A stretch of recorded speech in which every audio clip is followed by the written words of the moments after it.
There seems to be a push for museums to cover all different cultures, all different societies, not just, certainly Britain, not just British history, not just British culture, but from outside. This seems to be very strange, doesn't it, Beryl? This is something that you come across. Yes, people are saying, particularly people who are not indigenous British people, that we should have the museums in this country to cover their culture. Yes. And to inform them about their culture, and that we should learn about other cultures as much as our own from our museums. Yes, from our museums, But then in that case, surely each country should have to have their museums covering every culture.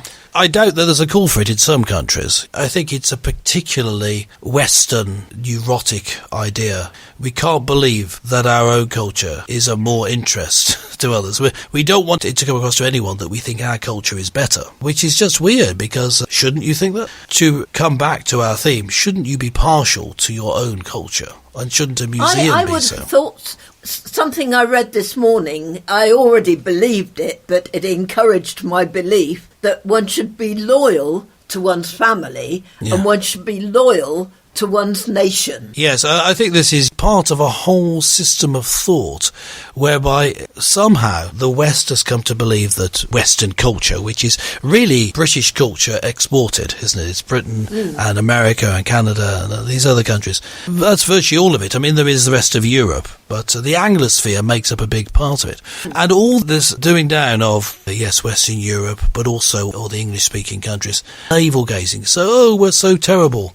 Guilt has sort of caught hold of them, as it did in German culture after the Second World War. And sometimes you could point out, say, yes, the British Empire did some things wrong, and yes, maybe Western expansionism has caused issues in the past, but it's time to move on for that. We've said we're sorry, let's move on, but let's celebrate the good things about Western culture. It's interesting that this week we're celebrating Commonwealth Day, and it's an attempt to unify members of the Commonwealth. Yes, and the Commonwealth is an interesting thing, isn't it? Because people putting down the Empire, the Commonwealth, of course, comes out of the British Empire.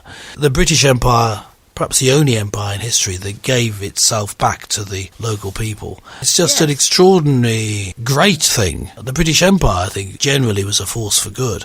I don't see this issue that people have with it. It was a force for good, although, there were obviously bad people involved, some very rich people trying to push for more wars and more conflict. And yes, there were bad parts to do with it. Those need to be acknowledged as well. In these same museums, Beryl, why can't we have the good and the bad of British culture, in this case, in the museum, and then let other countries have their home museums? That's what you're saying, isn't it? Yes, absolutely. Otherwise, everything becomes blah. Yes, everything becomes like a slurry. I like to think, grey slurry. We don't want grey slurry in our museums. Let's leave that to its proper place. Norman, final comment. Can I add a question at the end? This is not regard to a museum, but it was a BBC quiz programme on television the other day. The programme is called The Wheel, Michael McIntyre. Quite an intellectual programme, yes. And the participant is basically asked a question, and quite often there are multiple choices as answers. And the question was, what is the age of the Earth? And the answers that were possible were 4.5 billion, 1 billion, 300 million, 100 million. And they had to guess the age of the Earth. Now, actually, Beryl turned to me and I turned to Beryl and said, we don't think any of those are true at all. So what would people do in a quiz game when you had to give the answer to one of 4 questions like that, and somebody had decided the possibility of the answers? Could you actually say, I don't think any of those are right? The correct answer is, of course, a little over 6,000 years, because the Earth was created in 6 days, certainly less than 10,000 years ago, if you take the Bible seriously, and there's plenty of scientific evidence to support that. But 4.5 billion being the accepted scientific answer, you'd go for that on that show if you wanted to win the prizes, wouldn't you? It's like doing an exam. You don't put what you think, you put what you think the examiner thinks, right? What would you have said to that answer then, Beryl? I'd have gone for the lowest. As in closest to the truth, yes. Yes. Because we all know, as you probably do, gentle listener, that Archbishop Usher, the Irish Archbishop in the 19th century, calculated that the Earth is only 6,000 years old, and in fact it was created in 4004 BC. Now, he didn't go any more detail, but others said it was on a Wednesday afternoon. Certainly they designated the day and may have got the day wrong, and I think they actually went down to an actual time.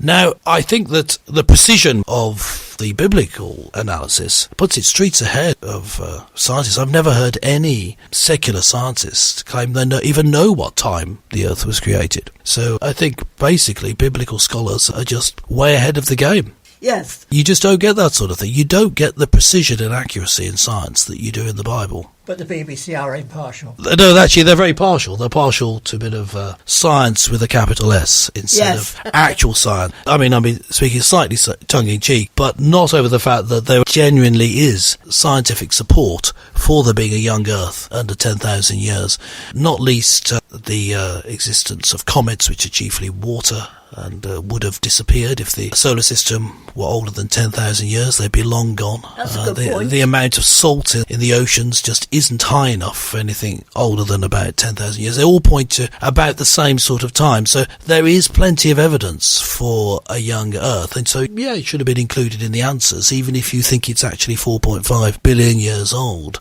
Perhaps the follow-up question, and what time was it? It was created 4.5 billion years ago at 3 o'clock in the afternoon before watershed would have been reasonable. Now, of course, in the Bible, as you know, Beryl, the Earth was created before watershed because the first rain didn't happen until Noah's flood.